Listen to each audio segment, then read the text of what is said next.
Hello Jai Hind student, welcome back to physics resource centre 2.0। और आज के इस वीडियो में हम लोग अपने इस न्यूमेरिकल सीरीज को आगे बढ़ाएंगे जो विद्युत धारा की चल रही थी। तो हम लोग बिना समय गंवाए आगे चलते हैं। कुल हम लोगों ने ऑलमोस्ट 10 क्वेश्चन सॉल्व किए थे जो भी अलग अलग पैटर्न पर थे, सभी अलग अलग पैटर्न पर थे। आज हम लोग 11वें प्रश्न को देखते हैं। 11वां प्रश्न किस प्रकार का है, ठीक ना। तो इसमें 11वें प्रश्न को अगर मैं सबसे पहले पढ़ता हूँ तो क्या लिखा है। एक बिंदु ए से बी की ओर 10 की घात में 8 इलेक्ट्रॉन 10 की घात -4 सेकंड में प्रवाहित होते हैं। कितनी विद्युत धारा तथा किस दिशा में प्रवाहित होगी। इलेक्ट्रॉन पर आवेश 1.6 गुणा 10⁻⁻⁻ में 19 कूलम है। यानी कह रहा है आपसे ना कि एक पॉइंट ए है और एक पॉइंट बी है, और इस ए पॉइंट से बी की तरफ क्या प्रवाहित हो रही है। 10 की घात में 8 इलेक्ट्रॉन है, ठीक ना। 10 की घात में 8 इलेक्ट्रॉन है, और 10 की घात में 8 इलेक्ट्रॉन जो प्रवाहित हो रहे हैं ना 10⁻⁻⁴ सेकंड में प्रवाहित हो रहे हैं। तो आपसे ये पूछ रहा है कि धारा की दिशा किधर की होगी, ठीक ना। यहाँ पर ज़बरदस्त कॉन्सेप्ट है और इसको आपको समझना पड़ेगा, ठीक ना। सबसे पहले तो देखिए इलेक्ट्रॉन की संख्या कितना दे रखा है, 10 की घात में 8 इलेक्ट्रॉन दे रखा है, ठीक ना। तो n बराबर में 10 की घात में 8 इलेक्ट्रॉन लिख लीजिए, 10 की घात में 8 इलेक्ट्रॉन। और इसके बाद आपको टाइम t का जो वैल्यू दे रखा है 10 की घात -4 सेकंड दे रखा है। अब यहाँ पर थोड़ा सा आप ध्यान से समझिए कि फार्मूला क्या होता है। आपको मूल आवेश का भी वैल्यू दे रखा है 1.6 गुणा 10⁻⁻⁻में 19 कूलम। कल मैं आपको जो फार्मूला बताया था NE बराबर में IT, NE अपान में IT, ये फार्मूला बताया था। ये Q बराबर में NE होता है और Q बराबर में IT होता है, दोनों को इक्वल कर लेंगे तो आप इससे प्राप्त कर लेंगे। तो सूत्र NE = IT से। अब यहाँ पर आप n का वैल्यू रख लीजिए 10⁻8 गुणा में 1.6 गुणा 10⁻⁻⁻19 = I और गुणा में 10⁻⁻⁴। और यहाँ से आपको I का वैल्यू चाहिए, तो I का वैल्यू अगर ज्ञात कर लेंगे तो इधर से डिवाइड हो जाएगा, कितना हो जाएगा 10⁻8 गुणा में 1.6 गुणा 10⁻⁻⁻19 और अपान में 10⁻⁻⁴। अब देखिए जैसे ये ऊपर जाएगा ना तो ये प्लस हो जाएगा, और 8 और 4 12, और ये कितना हो जाएगा 7 बचेगा। तो यानी कि 1.6 गुणा 10⁻⁻7 एम्पियर, -7 एम्पियर। देखिए अभी इसमें इतना तो धारा प्रवाहित होगी उस तार में, लेकिन धारा की दिशा क्या होगी। तो धारा की दिशा भैया B से A की तरफ, B से A की तरफ। B से A की तरफ क्यों होता है, A की तरफ, ठीक ना। देखिए आपसे कह रहा है कि जो इलेक्ट्रॉन है ना वो A से B की तरफ बह रहा है। तो आप हमेशा एक कॉन्सेप्ट याद रखिएगा, ठीक ना। किसी भी प्रॉपर्टी में अगर जिस दिशा में इलेक्ट्रॉन की दिशा होती है, ठीक ना, इलेक्ट्रॉन का मतलब रीडावेश, इलेक्ट्रॉन का मतलब रीडावेश की बात कर रहे हैं। तो रीडावेश की जो दिशा होती है उस दिशा के बिल्कुल विपरीत दिशा में धारा की दिशा होती है। यानी कि ये क्या हुआ, धारा की दिशा। धारा की दिशा क्या हुई, इलेक्ट्रॉन की विपरीत दिशा में। ये इलेक्ट्रॉन की दिशा है, ठीक ना, इलेक्ट्रॉन की दिशा। तो इलेक्ट्रॉन की दिशा में हमेशा धारा की दिशा होती है। अगर कोई धनावेश हो गया, यानी कि जैसे मान ले प्रोटॉन हो गया, ठीक ना, तो यहाँ पर लिख देते हैं प्रोटॉन, प्रोटॉन यानी कि धनावेश, धनावेश, धनावेश की दिशा। तो जो इसकी दिशा होती है वो दिशा किधर होगी, ठीक ना, हमेशा धारा की दिशा में। अगर प्रोटॉन की दिशा इधर है तो जो धारा की दिशा है वो भी क्या है, इधर ही होगी, धारा की दिशा। एक चीज़ आप याद रखिएगा, ठीक ना। तो धनावेश की दिशा में हमेशा धारा की दिशा होती है, और ऋणावेश की दिशा के विपरीत दिशा में धारा की दिशा होती है। तो यहाँ पर चूंकि इलेक्ट्रॉन प्रवाहित होता है A से B की तरफ, तो इलेक्ट्रॉन जो होता है वो ऋणावेश होता है। तो इलेक्ट्रॉन अगर A to B जा रहा है तो जो धारा की दिशा होगी वो किधर होगी, B से A की तरफ। ये बहुत सिंपल प्रश्न था। ये जो प्रश्न है ना ये किस सत्र का है, 2015 और 2016 में दोनों में पूछा गया है, रिपीटेड क्वेश्चन है, ठीक है। देखिए लगातार पूछ लिया है। अगला जो प्रश्न है वो है सर्किट डायग्राम पर, यानी परिपथ चित्र पर है एक क्वेश्चन, ठीक ना। तो अब मैं इसको इरेज करता हूँ, उम्मीद करते हैं आपको समझ में आया होगा। ये हमारे प्रीवियस कॉन्सेप्ट पर था जो मैंने पिछली वीडियो में आपसे बताया था। तो अब मैं इसको इरेज करता हूँ, फिर हम लोग अपने अगले कॉन्सेप्ट्स की तरफ चलते हैं, ठीक ना। तो चलिए अगला जो दे रखा है क्वेश्चन, निम्न परिपथ में ज्ञात कीजिए ए तथा बी के मध्य प्रतिरोध प्रवाह, परिपथ में प्रवाहित धारा आई, ए तथा बी के मध्य विभवांतर तथा 3 ओम के प्रतिरोध के सिरों का विभवांतर, ठीक ना। अब देखिए आपसे ये चीज़ें इस प्रकार से दे रखा है, आपको एक डायग्राम दिया हुआ है। तो डायग्राम तो बेसिकली मैं इसी पर बना दूंगा, डायग्राम बना देता हूँ। लेकिन एक चीज़ आप ध्यान रखिएगा कि जो मैं क्वेश्चन आपको टाइप करके एक इमेज के फॉर्मेट में स्क्रीन पर देता हूँ तो उसमें चित्र बनाना थोड़ा सा जटिल काम है, जटिल काम है, तो दैट्स वाई मैं आपको बोर्ड पर ही चित्र देता हूँ, बाकी जो लिखा हुआ है क्वेश्चन में उसको टाइप करके आपको दे दूंगा, ठीक ना। तो यहाँ पर क्या है, मैं चित्र बनाता हूँ। चित्र किस प्रकार का है, कुछ इस प्रकार से करके है।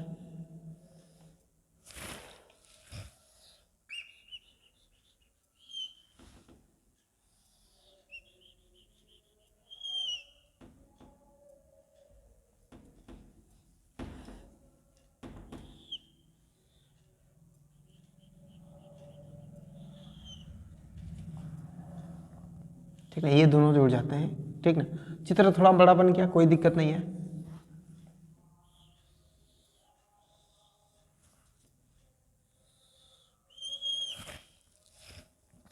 ये प्लस और ये माइनस, इसमें एक जुड़ा हुआ है प्रतिरोध। कुछ इस प्रकार से चित्र है। मैं सबकी वैल्यू लिखता हूँ। यहाँ पर V बराबर में है 10 वोल्ट, यहाँ V बराबर में 10 वोल्ट है। इसका जो वैल्यू है वो है 3 ओम, इसकी वैल्यू है, इसकी वैल्यू 4 2 2 1, ठीक ना। ये 4 ओम है और ये जो है ये 2 ओम है और ये 2 ओम है और ये 1 ओम है, 1 ओम, इस प्रकार से करके, ठीक ना। ओम,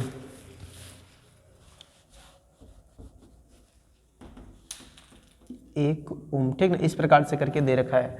और आपसे ये जो पॉइंट है ए और ये बी, ठीक ना। इसके अतिरिक्त तो चित्र में कुछ भी नहीं है। हाँ, ये है कि परिपथ में आई धारा जा रही है, इधर से भी आई धारा आ रही है।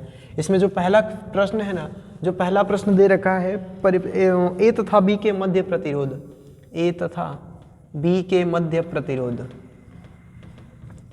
बी के मध्य प्रतिरोध। अगर आपको तुल्य प्रतिरोध सॉल्व निकालने आता है तो अब देखिए ए और बी के बीच अगर तुल्य प्रतिरोध ज्ञात करना है ना, तो अगर आप इन दोनों सिरों को इस प्रकार से करके फैला दीजिए। जब ऐसे फैलाएंगे तो ये दोनों एक ही क्रम में मिलते हैं और ये दोनों एक ही क्रम में, मतलब ये दोनों, ये और ये श्रेणी क्रम में, ये और ये श्रेणी क्रम में। यानी कि आप इस प्रकार से लिखेंगे 4 ओम तथा 2 ओम किस क्रम में है, श्रेणी क्रम में है। 2 ओम तथा 1 ओम ये किस क्रम में, ये भी श्रेणी क्रम में है।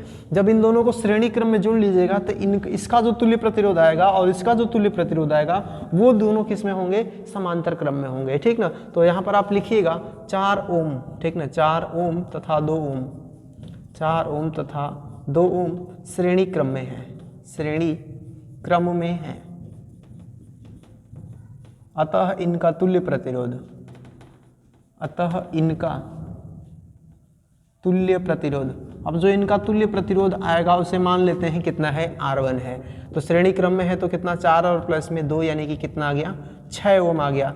अब देखिए पुनः देखा जाए 2 ओम और 1 ओम जो है, ये 2 ओम और ये जो है 1 ओम, ये किस में है, श्रेणी क्रम में। पुनः 2 ओम तथा 1 ओम तथा 1 ओम श्रेणी क्रम में है, श्रेणी क्रम में है। अतः इनका तुल्य प्रतिरोध, अतः इनका तुल्य प्रतिरोध, इनका तुल्य प्रतिरोध कितना हो जाएगा, उसको मान लेते हैं R2 है तो 2 और प्लस में 1 यानी कि कितना हो गया, 3 ओम प्रतिरोध आ गया, ठीक ना। अब 3 ओम प्रतिरोध आ गया। अब देखा जाए तो जो R1 व R2 होगा, R1 व R2 ये किस क्रम में होगा भैया, समांतर क्रम में, समांतर क्रम में है। अगर समांतर क्रम में है तो अब इनका भी तुल्य प्रतिरोध चाहिए। अतः इनका तुल्य प्रतिरोध, इनका तुल्य प्रतिरोध कितना हो जाएगा, इनका तुल्य प्रतिरोध।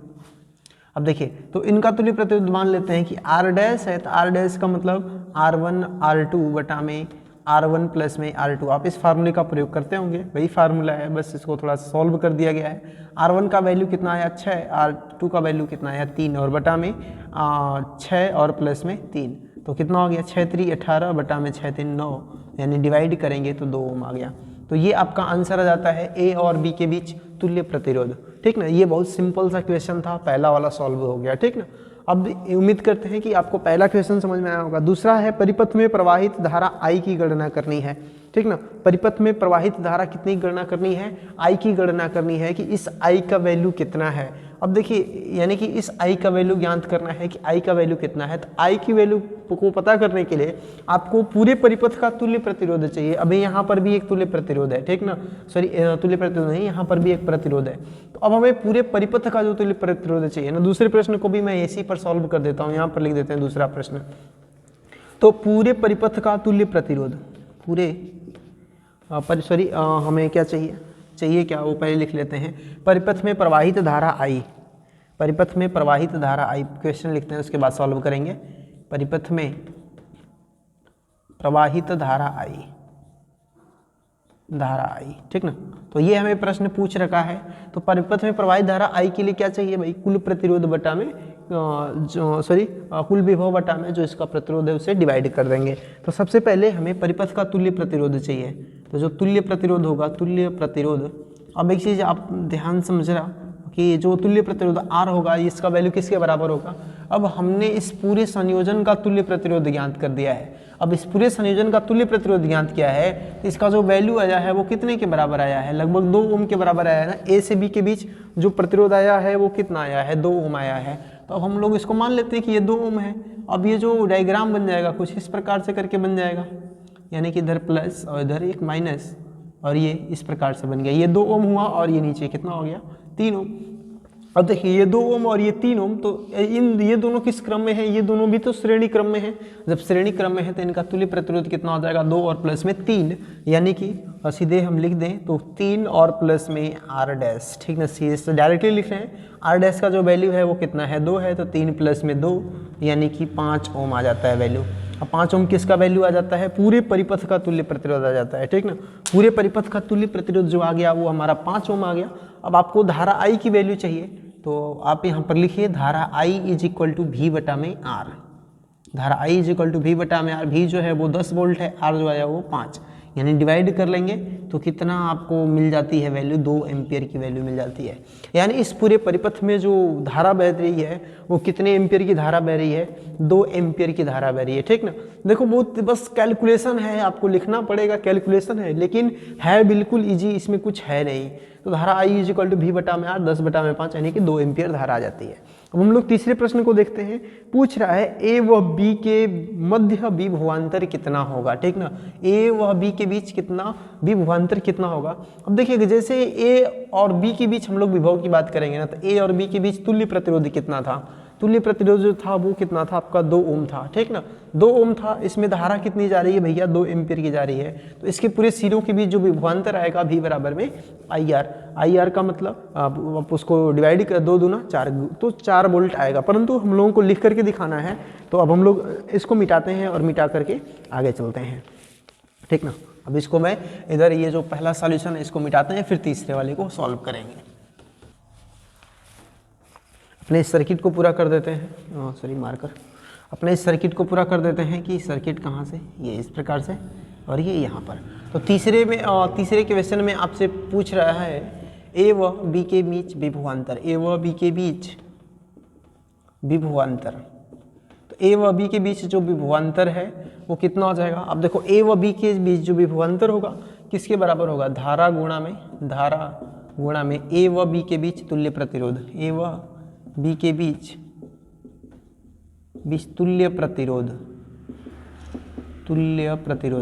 A व B के बीच जो तुल्य प्रतिरोध होगा उसका गुणा करेंगे। तो धारा का वैल्यू कितना आया था हमारे पास, 2 एम्पियर आया था, और इनके बीच जो तुल्य प्रतिरोध आया था वो भी 2 ओम का आया था। तो गुणा करा देंगे तो कितना आ जाएगा, 4 वोल्ट, ठीक ना। तो A व B के बीच जो हमें A व B के बीच जो हमें विभवांतर मिलता है वो कितना मिलता है, 4 वोल्ट का मिलता है।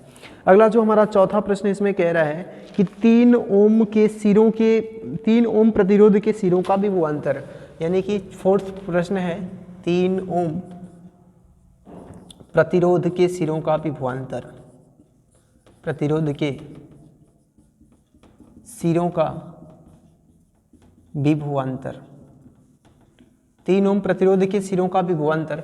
अब देखिए ये 3 ओम है ना, इसके सिरों के बीच का विभवांतर पूछ रहा है। तो धारा इसमें कितनी बह रही है, 2 एम्पियर, और 3 एम्पियर में जो धारा जाएगी वो भी 3 ओम में जो धारा जाएगी वो भी 2 एम्पियर की ही जाएगी। तो अगर 3 ओम की बात कर रहा है तो इसको आप मान लीजिए कुछ भी V2 मान लीजिए, चाहे V1 मान लीजिए, जो भी मानना चाहिए। तो मान लीजिए V बराबर में फार्मूला IR होता है। तो I का जो वैल्यू आया था वो 2 एम्पियर आया था, और 3 ओम प्रतिरोध है तो कितना हो जाएगा, 3, यानी 3 दूना में 6 वोल्ट, ठीक ना। 3 दूना में कितना हो गया, 6 वोल्ट। तो ये आपका फाइनली ये क्वेश्चन हो गया। कौन से नंबर का क्वेश्चन था ये? 12 नंबर का क्वेश्चन था, ठीक है। 12वें नंबर का एक प्रश्न था। देखो कैलकुलेशन बहुत इजी है, बहुत छोटा सा शॉर्टली है, परंतु आपको याद रखना पड़ेगा कि कैसे करनी है। थोड़ा सा लेंदी है, लंबी है, लेकिन है तो इजी ना, है आसान। अब किसी आंसर लिखने से बेहतर है आप इस प्रश्न को सॉल्व करो। अगर आप इस प्रश्न को सॉल्व करते हो ना, तो ना यहाँ पर आपको आपकी राइटिंग देखी जाएगी कितनी अच्छी है। वैसा आपको इस चीज़ में ध्यान नहीं रखना होगा कि आप इसका सॉल्यूशन बढ़िया से करें, ठीक है। तो अब मैं उम्मीद करता हूँ कि आपको ये जो प्रश्न है ये समझ में आया होगा। अब हम लोग मिलते हैं, अगले वाले क्वेश्चन पर चलते हैं। अगला वाला क्वेश्चन क्या है, मैं इंड करने वाला था, ठीक ना। चलो मैं इसको इरेज करता हूँ। देखो भैया अगला जो प्रश्न है वो भी बिल्कुल सेम अलग, मतलब अलग प्रकार का डायग्राम है। उसमें दिए गए परिपथ में ज्ञात कीजिए ए व सी बिंदुओं के मध्य तुल्य प्रतिरोध, परिपथ में धारा का मान और ए व बी के बीच विभवांतर, ठीक है। ये भी देखो बड़ा प्रश्न तो बड़ा अजीब सा है, अजीब सा नहीं है, बहुत बेहतर प्रश्न है। इस पर मैंने एक शॉर्ट बना रखा है बहुत पहले का, प्रीवियस ईयर का, ठीक ना। प्रीवियस ईयर का इस पर एक शॉर्ट मैं बना रखा हूँ, आप वहाँ से उसको देखना बेहतर है।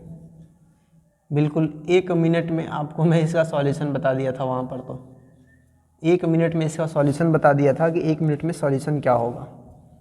चलो अच्छी बात है। अब यहाँ पर भी देख लेते हैं पूरा इसका फुल वेव कितना हो जाएगा।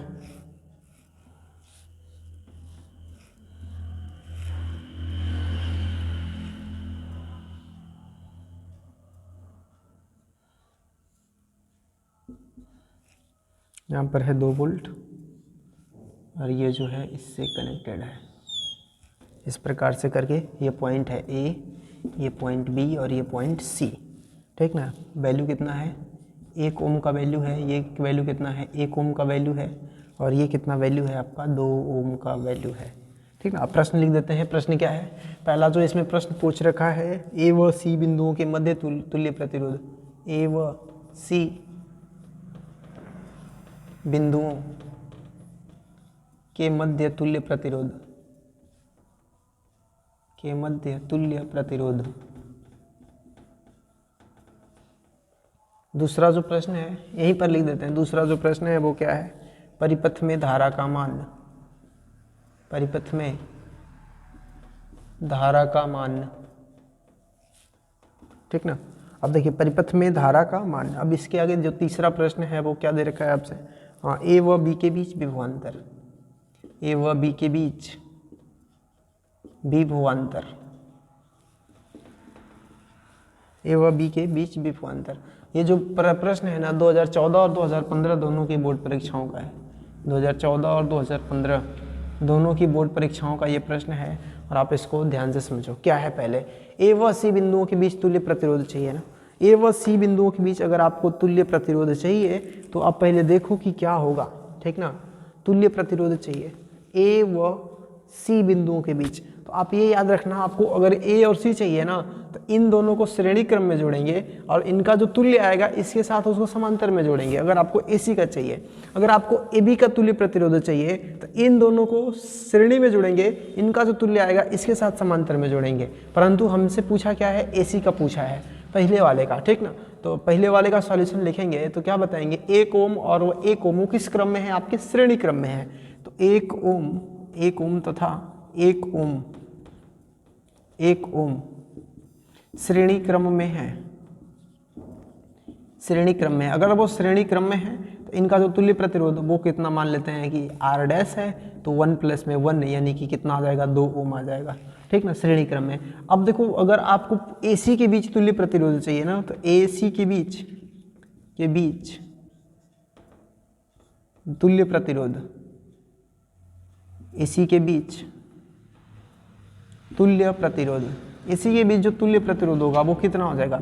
समांतर क्रम में जुड़ेगा ना। तो समांतर क्रम में ये 2 है और ये कितना है? 2। तो सीधे 2 × 2 बटा में 2 प्लस में 2 लिख देते हैं। 2 दूना 4 और बटा में 4, यानी कितना आ गया?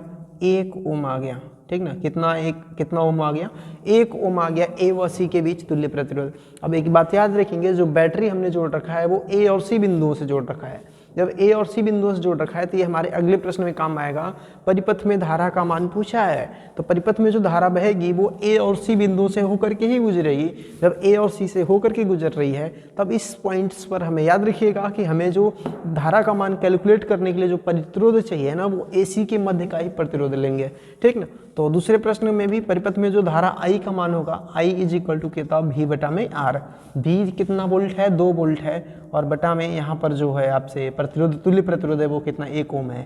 तो 2 बटा में 1 यानी कि कितना आ गया, 2 एम्पियर आ गया, ठीक ना। कितना वैल्यूज आ गया, 2 एम्पियर आ गया। ये आप याद रखिएगा, 2 एम्पियर जो वैल्यू आया है वो किस में आया है, ठीक ना, पूरे परिपथ में प्रवाहित धारा का वैल्यू आया है। तीसरे में आपसे क्या पूछ रहा है, ए व बी के बीच विभवांतर, यानी ए और बी के बीच यानी कि इस 1 ओम में जो प्रवाहित धारा है, ठीक ना। चीज़ों को आप ध्यान से समझेंगे कि यहाँ से जो धारा जाएगी वो 2 बराबर भागों में बढ़ जाएगी, यानी कि कुछ धारा बराबर धारा जाएगी तो इधर जाएगी और फिर धारा इसमें जाएगी। जब 2 बराबर भागों में धारा बढ़ जाती है तो पहले हमें धारा का वैल्यू प्राप्त करना होगा, तब तो हमें इसमें पता चलेगा कि कितना इसके सिरों के बीच विभवांतर होगा। तो धारा की वैल्यू अगर इधर ज्ञात करना है तो सबसे पहले हम इसमें धारा का वैल्यू ज्ञात कर लें कि इधर धारा का वैल्यू कितना होगा, 2 ओम प्रतिरोध में, ठीक ना। तो अगर 2 ओम में धारा की बात करेंगे तो जो धारा आएगी उसको आई डैश मान लीजिए, वो कितना विभव लग रहा है, 2 वोल्ट, और इसका जो प्रतिरोध है वो कितना है, 2, यानी कि 1 एम्पियर आ जाता है। तो जो धारा 1 एम्पियर जो धारा है वो किस में जा रही है, इधर भी जा रही है, 1 एम्पियर इसमें भी जा रही है, ठीक ना। अब ध्यान समझिएगा, 1 एम्पियर धारा इसमें भी जा रही है और 1 एम्पियर धारा इसमें भी जा रही है। तो जो 1 एम्पियर की धारा इसमें जा रही है, ठीक ना, तो अब इसका विभव चाहिए, हमें विभवांतर चाहिए, तो यहीं पर लिख देते हैं कि ए व बी के बीच विभवांतर, ए व बी के बीच विभवांतर, ए व बी के बीच जो विभवांतर होगा वो किसके बराबर होगा, V बराबर में आई आर के बराबर होगा। यानी V बराबर में आई आर, तो I का जो वैल्यू आया वो भी 1 आया, और जो R का वैल्यू आया वो कितना आ गया आपका, R का वैल्यू भी 1 ओम दे रखा है। तो 1 गुणा में 1 यानी कि कितना आ गया, 1 वोल्ट आ गया। ये चीज़ आपको समझना जरूरी है कि यहाँ पर धारा 2 अलग अलग भागों में बढ़ जाती है, क्योंकि ये अगर देखा जाए ना तो 2 अलग अलग मार्ग हो जा रहे हैं, 2 अलग अलग मार्ग हो गए तो धारा बराबर भागों में बढ़ गई। अब हमने इसमें प्रवाहित धारा का वैल्यू ज्ञात कर लिया, तो अब इसके सिरों के बीच विभवांतर हमें मिल गया, ठीक ना। तो अब उम्मीद करते हैं कि आपको ये जो 13 नंबर का क्वेश्चन था, 13वां क्वेश्चन था, ये समझ में आ गया होगा। इसके बाद हम लोग बात करते हैं 14वें क्वेश्चन की। 14वां क्वेश्चन किस प्रकार से है, ठीक ना। तो 14वें क्वेश्चन की अगर बात करते हैं, इसमें भी एक परिपथ दे रखा है और उसमें कई सारे प्रश्न पूछ रखे हैं। तो अब मैं इसको मिटाता हूँ, उम्मीद करते हैं कि आपको ये समझ में आ गया होगा।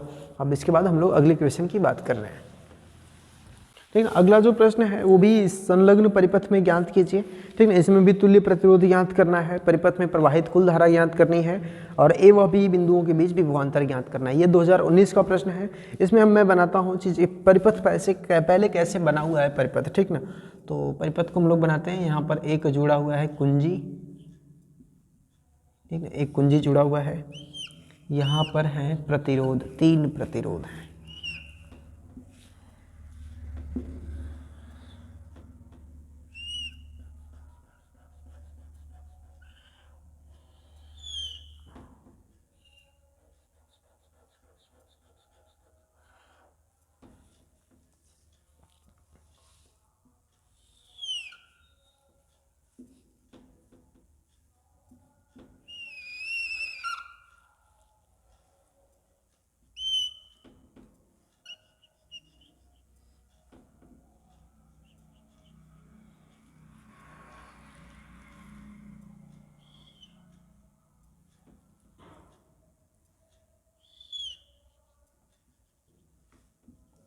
इस प्रकार से है, ये आपका है कितना, कैसे है, ये आपका हुआ, ये बड़ा है और ये छोटा, माइनस और ये प्लस, ठीक ना। अब जो धारा जा रही है वो इधर जा रही है, इस पॉइंट्स का नाम A है और इस पॉइंट का नाम B है। यहाँ पर जो प्रतिरोध लगा हुआ है ये 10 ओम का प्रतिरोध है, और ये प्रतिरोध जो है ये 40 ओम का प्रतिरोध है।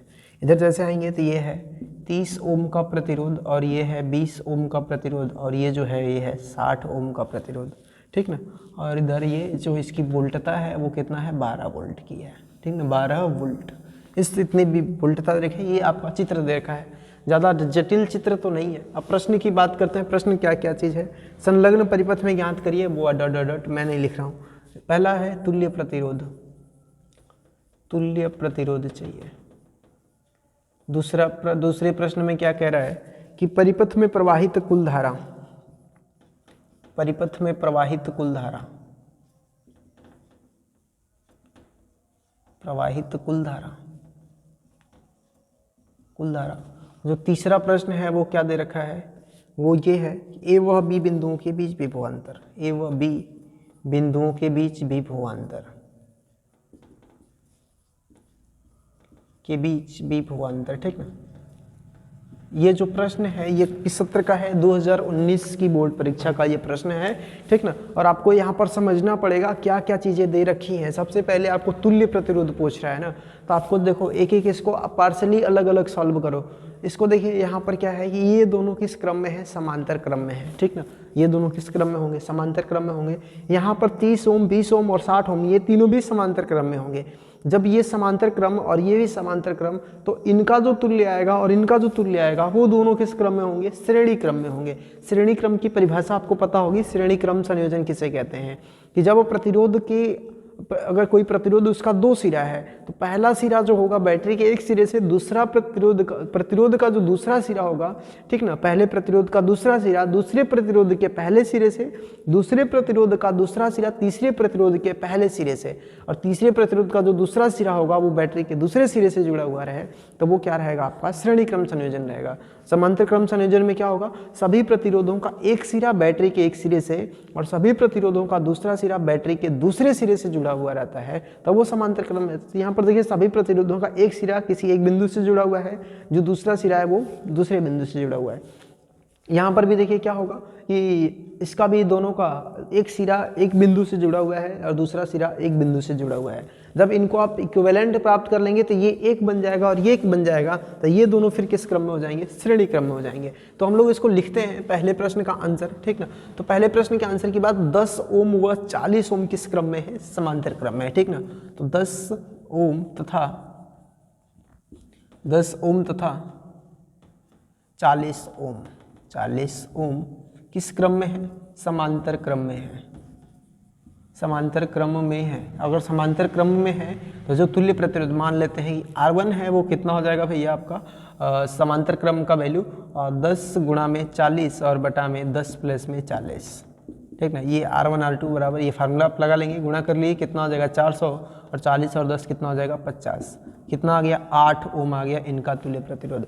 पुनः देखिए ये जो है 30, 20 और 60 ये तीनों भी समांतर क्रम में है, तो पुनः 30 ओम, 20 ओम, 20 ओम तथा 60 ओम किस क्रम में है, समांतर क्रम में है।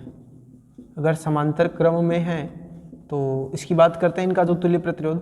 अब देखो यहाँ पर आप इसको इस फार्मूले से काम नहीं चला पाएंगे, काम चलाना भी चाहते हैं चला सकते हैं बिल्कुल। मैं लिख लेता हूँ कि ये कितना है आपका R2 है, इसका जो वैल्यू आएगा R1 R2 R3 यानी कि 30 गुणा में 20 गुणा में 60 और बटा में 30 गुणा में 20 प्लस में 20 गुणा में 60 प्लस में 30 गुणा में 60, ठीक ना।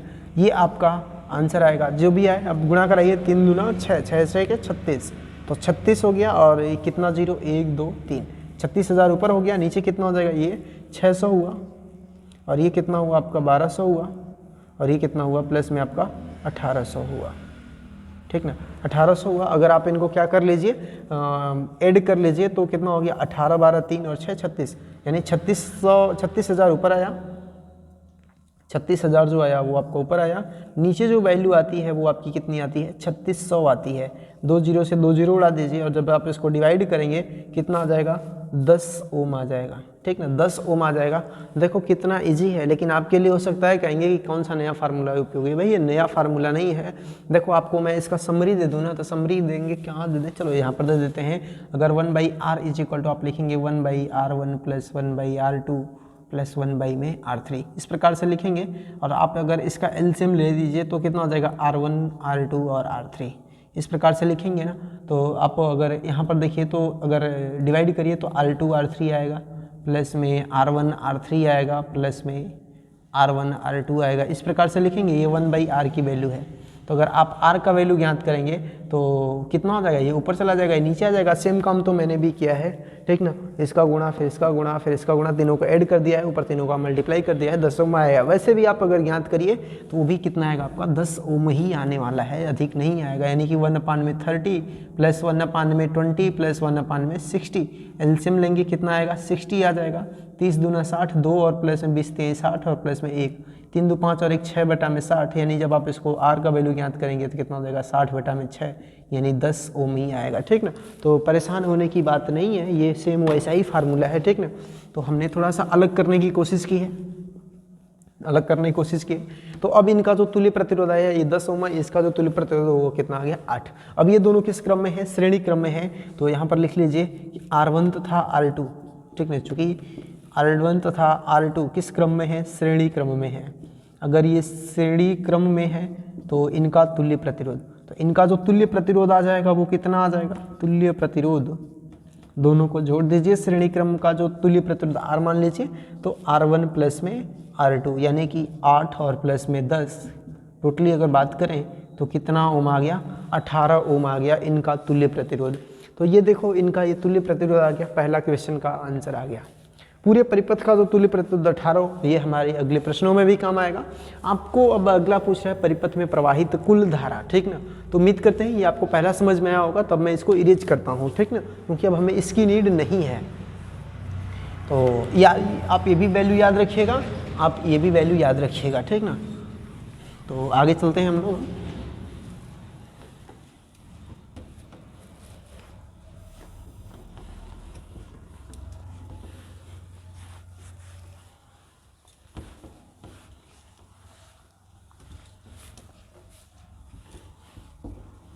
ठीक है, अब देखिए तो दूसरा है परिपथ में प्रवाहित कुल धारा।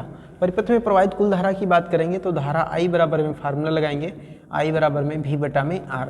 देखो कितना वोल्ट विभवांतर है, 12 वोल्ट। पूरे परिपथ का जो तुल्य प्रतिरोध आया था वो कितना आया था 18 ओम आया था, ठीक ना। तो अब डिवाइड कर लीजिए, 12 में 18, 6 दूना 12 और 6 3 18, 2 में 3 से जब आप डिवाइड करेंगे तो 0.67 एम्पियर आएगा, ठीक ना, 0.67 एम्पियर आएगा। तो ये पूरे परिपथ में प्रवाहित होने वाली पूरी धारा का वैल्यू है, पूरी धारा का मान कितना है, ये एक लाइन का सवाल। तीसरा वाला जो प्रश्न है वो आपसे कह रहा है ए व बी बिंदुओं के बीच विभवांतर, यानी ए व बी के बीच विभवांतर चाहिए। देखो जो धारा जाएगी सब में वही धारा जाएगी, परंतु इनका जो तुल्य प्रतिरोध आ रहा था वो कितना आ रहा था 8 ओम आ रहा था, ठीक ना। तो ए व बी के बीच विभवांतर भी की बात करेंगे तो भी बराबर में कितना होता है IR होता है। तो आप याद रखो कि ये जो धारा का वैल्यू है ये 2/3 आया, उनका जो तुल्य प्रतिरोध था वो कितना आया हुआ था भैया 10 ओम और 40 ओम का, ठीक ना। तो आया था 8 ओम आया था, ठीक ना। तो 8 से गुणा करा लेते हैं, तो 8 दूना 16/3 यानी 3 5 15, और आप इसको डिवाइड कर लीजिए, 3 5 में 15 हो गया और कितना हो गया 10, 2 3 3 9 और 3 3 करके आएगा, तो 5.33 वोल्ट आ जाता है। ये हमारा रहा था 14 क्वेश्चन 2019 का, ठीक ना। तो ए और बी के जो सिरों के बीच जो विभव आया वो 5.33 वोल्ट आया। तो ये हमारा रहा 14वां प्रश्न, ठीक ना। अब इसके बाद अगले हम लोग बात कर लेते हैं 15वें प्रश्न की, ठीक ना। तो प्रश्न तो काफ़ी लंबे लंबे हैं और ज़्यादा सब इसी के आधार पर प्रश्न है, ठीक ना। इसी प्रकार से डायग्राम है, आपको अलग अलग प्रकार का डायग्राम दे रखा है, ठीक ना। तो इन डायग्राम्स की बात करेंगे, आप हम लोग 15वां क्वेश्चन सॉल्व कर लेते हैं, इसके बाद हम लोग इस वीडियो को यहीं पर स्टॉप करेंगे, ठीक है। तो अब मैं उम्मीद करता हूँ कि आपको ये समझ में आया होगा। अब मैं इसे इरेज करता हूँ, ठीक है। देखिए 15वां जो प्रश्न है वो क्या दे रखा है आपसे, कह रहा है कि संलग्न परिपथ में प्रवाहित धारा I की गणना करिए। परिपथ भैया किस प्रकार का बना हुआ है ये भी आपको बना देते हैं, ठीक ना। कुछ इस प्रकार से करके परिपथ बना हुआ है।